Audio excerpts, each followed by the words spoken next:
صدایی که با وجود 23 سال سکوت همچنان شنیده میشه. فریدون فروغی.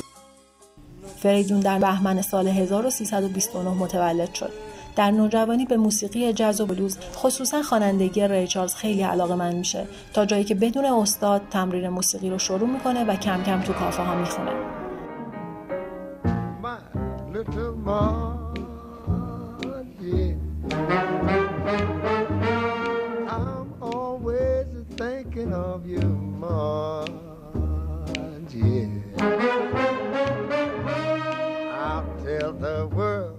I love you so.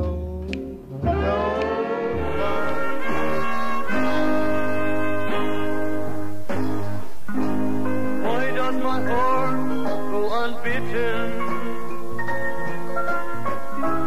Why do these eyes of mine cry? Don't they know my love is not yours? برای فیلم آدمک در سال 1350 دو ترانه پروانه من و آدمک رو اجرا میکنه که بعد از اکران فیلم روی سال 1352 امیر نادری تنگنا رو میسازه. توی فیلم صدای فریدون با آهنگسازی اسفندیار منفردزاده و ترانه فرهاد شیبانی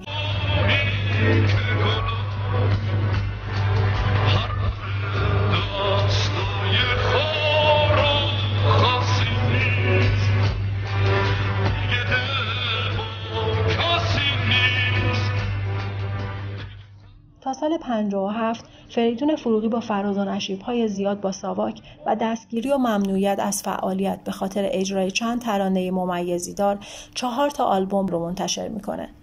اجرای ترانه یار دبستانی در سال 59 برای فیلم از فریاد تا ترور با حذف صداش از تیتراژ روبرو میشه و ممنوعیتش از فعالیت در فضای موسیقی رسمی میشه.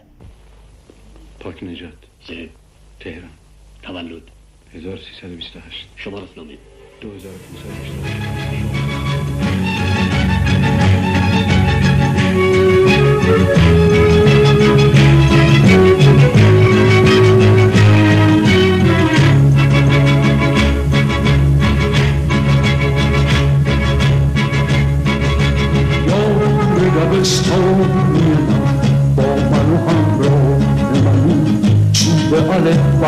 سر ما بغض من و آه من حق شده اسم من و تو تنه بسیار ترکه بیباد و ستم مونده هنوز رو تن ما بسته بی فرهنگی ما هرزه تمومه علفاش خوب اگه خوب بد اگه بد.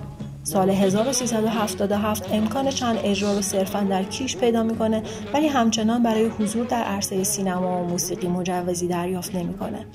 فریدون فروغی سرانجام در 13 مهر 1380 از دنیا میره و در روستایی در بوئین زهرا به خاک سپرده میشه. چوب الف سر ما بغض من و آه منی حق شده اسم من و تو تنه بسیار ترکه بیداد و ستم مونده هنوز رو تن ما